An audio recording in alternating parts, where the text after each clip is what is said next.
Nos sumergimos hoy en un elemento que, bueno, define mucho el paisaje y la historia de Canarias. Los molinos de viento. Totalmente. Son mucho más que esas postales bonitas, ¿verdad? Encapsulan siglos de ingenio, de adaptación y también de esa lucha por aprovechar los recursos. Los recursos naturales de las islas, sí. Vamos a explorar cómo han evolucionado estas máquinas aquí en el archipiélago, desde sus formas más primitivas hasta las ideas más recientes para asegurar su futuro. Para conservarlos, claro. Nuestra guía es un artículo, La revitalización de los molinos de viento mediante las energías renovables, evolución de las máquinas eólicas en Canarias. Es de un trabajo muy interesante, la verdad. El objetivo hoy es bastante claro. Queremos desentrañar la historia, la técnica y también lo social que hay detrás de estos gigantes.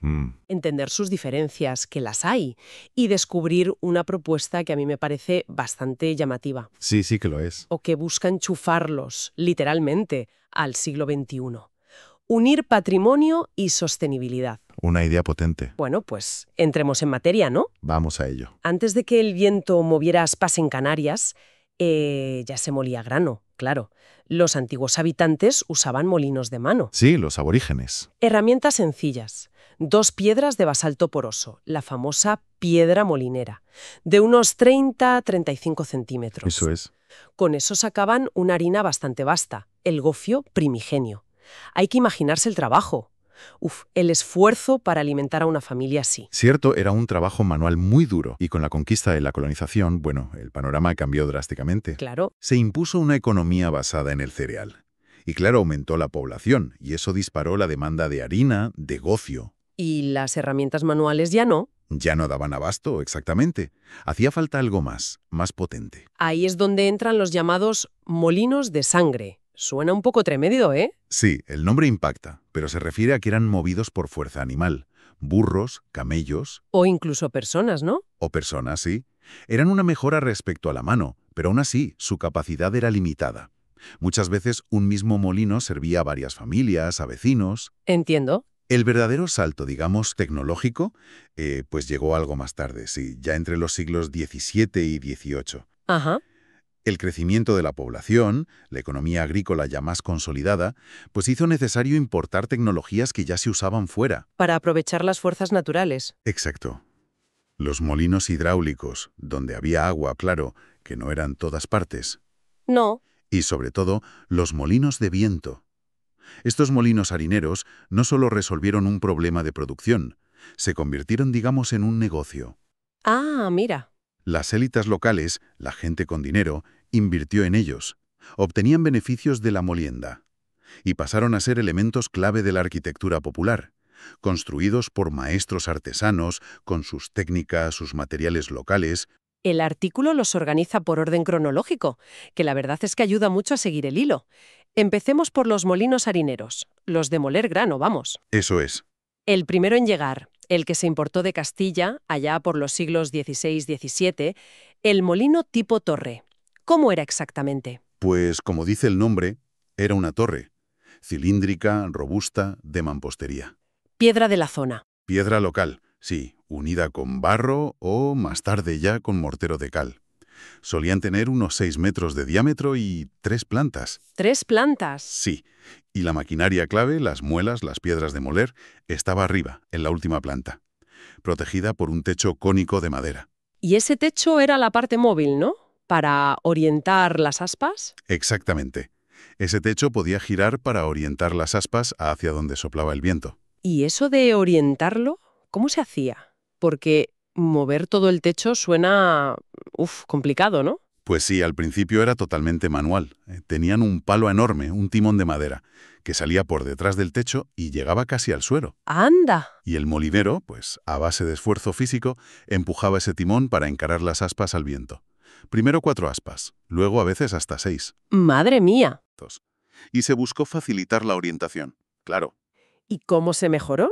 Porque mover ese armatoste con un palo debió ser agotador, y más si el viento cambiaba mucho. Agotador y peligroso, sí. Por eso, en algunos molinos se sustituyó ese timón exterior por un sistema de engranajes internos. Ah, más cómodo. Mucho más. Se manejaba con unas palancas desde la segunda planta. Más cómodo y más seguro. Hay un buen ejemplo de esto documentado. El molino de Mogán, en Gran Canaria. Que hoy es BIC, Bien de Interés Cultural. Exacto. Tiene 6 aspas y ese sistema interno. Es una muestra de cómo se adaptaba y se refinaba la tecnología que venía de fuera. Vale, tenemos el molino de torre. Alto, robusto, techo giratorio. Pero la innovación no paró ahí. El artículo nos lleva a mediados del 19, a La Palma. Allí, un inventor local, Isidoro Ortega Sánchez, desarrolla algo nuevo, el sistema Ortega. ¿Qué tenía de especial? Parece que se inspiró en modelos del norte de Europa, ¿no? Sí, parece que sí. Pero lo realmente novedoso y lo que marcó una diferencia brutal en la forma de trabajar fue la estructura. ¿En qué sentido? El sistema Ortega normalmente era un edificio rectangular, de una sola planta. Y ahí dentro se hacía todo. Se molía, se almacenaba el grano, se guardaba la harina, se reparaban las herramientas. Ah, claro. Imagina la comodidad para el molinero. Ya no tenía que subir y bajar escaleras cargando sacos pesados todo el día. Mucho más práctico, desde luego. Era un diseño pensado para la eficiencia del trabajo diario, sí. Y tuvo éxito. Se extendió este diseño. Muchísimo. Se construyeron un montón de molinos con este sistema en La Palma, pero es que además se adoptó en La Gomera, en Tenerife, y sobre todo se expandió muchísimo a Fuerteventura y Lanzarote. Vaya. Demuestra esa búsqueda de soluciones adaptadas a las condiciones de aquí, a las necesidades locales. Y como pasó con el de Torre, también evolucionó, no se quedó estático. ¿Qué tipo de adaptaciones se le hicieron al sistema Ortega? ¿Se sabe? Sí. Por ejemplo, en islas o zonas con vientos muy fuertes, piensa en Fuerteventura, Claro. pues vieron que había que reforzar las aspas, y les añadieron unos aros de madera que las unían entre sí. Les daba más resistencia. ¿Lógico? También hubo variaciones en cómo se giraba la torre que soportaba las aspas. A veces le ponían un palo en la base de la torre para poder orientarla a mano desde la cubierta del edificio. Pequeños ajustes, fruto de la experiencia. Y de esa línea evolutiva del sistema Ortega surge otro tipo más. El artículo menciona la molina, sobre todo en Fuerteventura y Lanzarote, a finales del 19, principios del 20. ¿Es solo una variante o aporta algo más? Se considera una evolución directa del Ortega, sí. Mantiene la gran ventaja, la planta única, que facilitaba mucho el trabajo. Vale. Pero, según testimonios de molineros que recogen las fuentes del artículo, parece que la molina tenía una ventaja extra. ¿Ah, sí? ¿Cuál? Parece que necesitaba menos viento para empezar a funcionar bien, comparada con el molino de torre tradicional. O sea, más eficiente con menos viento. Tener una torre de sección cuadrada, muchas veces de madera, montada sobre el edificio rectangular, y esa torre se gira a mano desde la base para orientar las aspas. Muy interesante esa mayor eficiencia. Y mientras en las islas orientales se perfeccionaba la molina, ¿qué pasaba en otros sitios? El artículo salta a Gran Canaria otra vez. Así es, casi al mismo tiempo, a finales del 19. En Gáldar, unos carpinteros de Ribera, de apellido Romero, Manuel Romero e hijos, idearon el sistema Romero. ¿Otro sistema local? Exacto. Mantenía la idea de la comodidad de la planta única, como el Ortega y la molina, pero metieron una innovación mecánica muy llamativa. ¿El qué? Cuéntame. Le añadieron una cola enorme de madera, como una especie de veleta gigante, ¿sabes? Anclada a la torre del molino. ¿Una cola? ¿Para qué? Para que se orientara solo. La propia fuerza del viento, al empujar la cola, hacía girar la torre hasta que las aspas quedaban perfectamente encaradas. Automático. Orientación automática, sí. Eliminaba la necesidad de estar ajustando la orientación manualmente todo el rato, una vez desplegadas las velas. Es muy característico de estos molinos gran canarios. Un paso más hacia la automatización en la ingeniería popular de aquí. Qué curioso. Bueno, hemos hablado de moler grano, pero el viento se usó para más cosas. Pasamos a mover agua. Con la revolución industrial, los avances en metalurgia, llega otro tipo de máquina, el aeromotor. El propósito principal ya no es la harina, sino el agua. Y el más famoso es el molino americano. Correcto. Estos aeromotores, que efectivamente surgen en Norteamérica a mediados del 19, tienen un aspecto muy distinto. Sí, se ven diferentes. Son estructuras mucho más ligeras, visualmente, construidas con perfiles metálicos. Eso facilitaba fabricarlos en serie, montarlos.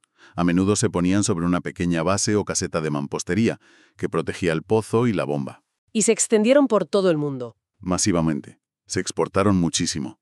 Aunque pronto hubo fabricantes en Europa e incluso talleres aquí en Canarias que los copiaban o desarrollaban sus propias patentes. La función era esa, bombear agua del subsuelo, para la agricultura, el ganado, el consumo. Y dentro de los aeromotores para bombear agua, Canarias desarrolló una variante muy específica, ligada a otra industria clave aquí en la primera mitad del siglo XX, la sal. Exacto. El auge de las conserveras de pescado que dependían del Banco Pesquero Canario Sahariano. Claro, necesitaban sal, mucha sal. Muchísima. Para la conservación. Y eso impulsó la creación y la expansión de un montón de salinas en las costas, sobre todo en las islas orientales. Y para que funcionaran bien, necesitaban bombear grandes cantidades de agua de mar. Y ahí es donde entra el molino salinero, canario, supongo. Precisamente. Es una adaptación del principio del aeromotor, pero diseñado específicamente para las salinas. Su trabajo era bombear el agua de mar desde los estanques más grandes y bajos, los estancaderos, Vale. hacia las balsas de evaporación y cristalización, que son los cocederos y los tajos. Solían estar un poquito más altas para que el proceso fuera por gravedad. Entiendo. Y dentro de las propias salinas canarias ves diferentes tipos de estos molinos salineros, a veces de madera, otras veces metálicos, adaptados a las condiciones de cada sitio, a los materiales que había. Otro ejemplo de adaptación tecnológica local. Hemos visto molinos para grano, para agua dulce, para agua de mar, todos aprovechando el viento para una tarea mecánica. Y eso nos lleva, casi de forma natural, a la era moderna. La electricidad. Efectivamente. La transición lógica era pasar de usar el viento para mover piedras o bombas a usarlo para mover un generador eléctrico. ¿Los aerogeneradores? Exacto. Es el turno de los aerogeneradores, las máquinas eólicas que dominan el paisaje energético hoy en día. Su objetivo es convertir la energía del viento, la cinética, en energía mecánica en el rotor, y esta, a través de una multiplicadora y un generador, en electricidad. Y el diseño que vemos por todas partes es el de 3 palas, ¿no? El tripala. Sí, el diseño tripala es el que predomina en todo el mundo, y aquí en Canarias también. A veces se instalan solos, pero lo normal es agruparlos en parques eólicos. El contraste con los molinos históricos es enorme, brutal, en tamaño, en tecnología. Hablamos de máquinas que pueden pasar los 100 metros de altura, pero, ojo, el principio fundamental es el mismo que el de aquellos primeros molinos de torre, capturar la energía del viento. Solo que ahora para generar electricidad. Exacto. La escala y el propósito final, electricidad, en vez de harina o agua bombeada, es lo que ha cambiado radicalmente. Entonces, después de este recorrido histórico y técnico, volvemos a los molinos tradicionales, los harineros, los salineros. El artículo de Cabrera García pinta un panorama un poco preocupante sobre cómo están ahora, ¿verdad? Sí, es bastante claro en eso. Señala que son elementos patrimoniales muy vulnerables. La mayoría perdieron su función original hace ya décadas. Claro, por los cambios tecnológicos. La llegada de la electricidad, los motores diésel, las harinas industriales, cambios económicos también. Y eso ha llevado a muchos al abandono, al deterioro por falta de mantenimiento, incluso al expolio o a la ruina total. Pero algunos están protegidos, ¿no? Menciona que varios son bien de interés cultural, BIC. Cierto, hay una treintena de molinos declarados BIC en Canarias.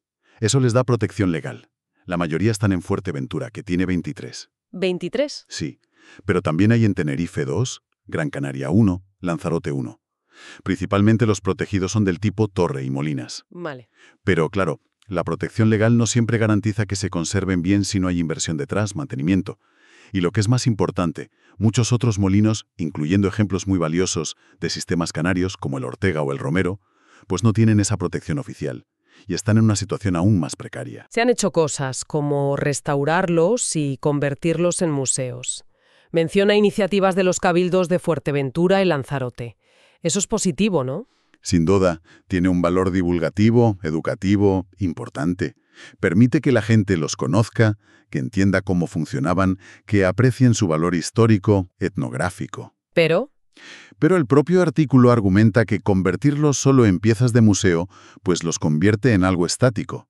Los fosiliza, dice en cierto modo. pierde la conexión con el presente. Exacto. Pierden esa conexión dinámica y a menudo el mantenimiento a largo plazo sigue siendo un problema, un desafío. Y aquí es donde entra la propuesta central del artículo, que quiere ir un paso más allá de ser solo un museo. ¿Cuál es la idea exactamente? La propuesta es buscarles un nuevo uso, que sea compatible con su estructura, con su valor patrimonial, por supuesto, pero que les dé una función relevante hoy en día. Y la idea central es adaptar estos molinos tradicionales para generar energía eléctrica. a pequeña escala. ¿Instalarles generadores modernos dentro? ¿Cómo funcionaría eso? Pues la idea sería aprovechar la estructura que ya existe y la capacidad de giro del rotor, de las aspas y el eje. Se les acoplaría un generador eléctrico de baja potencia, Ajá. obviamente con las adaptaciones técnicas necesarias, que sea eficiente, pero sobre todo respetuoso con la estructura histórica. No se trata de convertirlos en aerogeneradores modernos, ni mucho menos, sino de darles una segunda vida productiva. Como un guiño al pasado, pero útil hoy. Algo así. El artículo cita como referencia un proyecto que se hizo en Campos, en Mallorca, en el año 2000. Allí rehabilitaron varios molinos harineros justo para generar electricidad. Combinaron la recuperación del patrimonio con producir energía limpia y mejorar el entorno rural. Suena ambicioso, pero Muy interesante. ¿Y qué se haría con esa electricidad? Porque imagino que no sería muchísima cantidad. no, claro, no sería una producción masiva. Pero sí podría ser significativa a nivel local. El artículo sugiere varios usos. A ver. Podría alimentar instalaciones complementarias en el propio molino, un pequeño taller de artesanía relacionado con la molienda, por ejemplo, o un punto de información turística, la iluminación del propio edificio, de su entorno. Vale. También podría usarse para el alumbrado público de caminos cercanos o pequeños pueblos rurales, sobre todo en zonas donde la red eléctrica general no llega bien o es muy caro llevarla. Sería una forma de que el molino vuelva a ser útil, a generar un beneficio real para la comunidad, más allá de ser bonito. Exacto. Esa es la clave. Es una perspectiva diferente. En lugar de ser solo un monumento a conservar, podría ser un pequeño centro productivo de energía limpia. Una simbiosis, como dice el artículo. Justo. La necesidad actual de energías renovables, descentralizadas, podría ser la clave para financiar y justificar la conservación activa de este patrimonio industrial. Recuperas un legado, le das una función útil hoy y contribuyes, aunque sea modestamente, a la sostenibilidad energética. Conectas ese pasado ingenioso de las islas con los desafíos del presente y del futuro. Recapitulando entonces, hemos viajado desde esas piedras de moler de los antiguos canarios, tan rudimentarias, pasando por toda esa diversidad impresionante de molinos harineros que surgieron. El de Torre, el ingenioso sistema Ortega, la eficiente Molina, el automático sistema Romero. Una variedad increíble. Hemos visto cómo el viento también sacó agua dulce con los aeromotores y agua salada con los molinos harineros, hasta llegar a los gigantescos aerogeneradores de hoy. Una historia riquísima de adaptación tecnológica, al medio, a las necesidades de cada momento. Y el desafío ahora, como bien resume el artículo, es qué hacer con ese legado, con los molinos tradicionales que aún quedan en pie. Y la propuesta de revitalizarlos generando electricidad es una vía que busca justo eso, ¿no? No dejarlos morir como simples recuerdos. Sino integrarlos de nuevo en la vida de las islas. Entonces, ¿qué significa todo esto? Pues que quizás estos íconos del paisaje canario no están condenados a ser solo eso, paisaje o museos estáticos. Tienen potencial para volver a ser herramientas útiles, de una manera nueva, contribuyendo a la identidad y también a la sostenibilidad de las islas en el siglo XXI. Exacto. Y esto nos deja pensando, la generación eléctrica es una idea potente, pragmática. Pero, yendo un poquito más allá, ¿qué otras funciones innovadoras se podrían imaginar para estos gigantes dormidos? Quizás combinadas con la electricidad, ¿o no? ¿Cómo podemos ser igual de creativos que aquellos inventores como Ortega o Romero para conectar este pasado industrial con las necesidades culturales, sociales o incluso tecnológicas del futuro canario? Ahí queda la pregunta.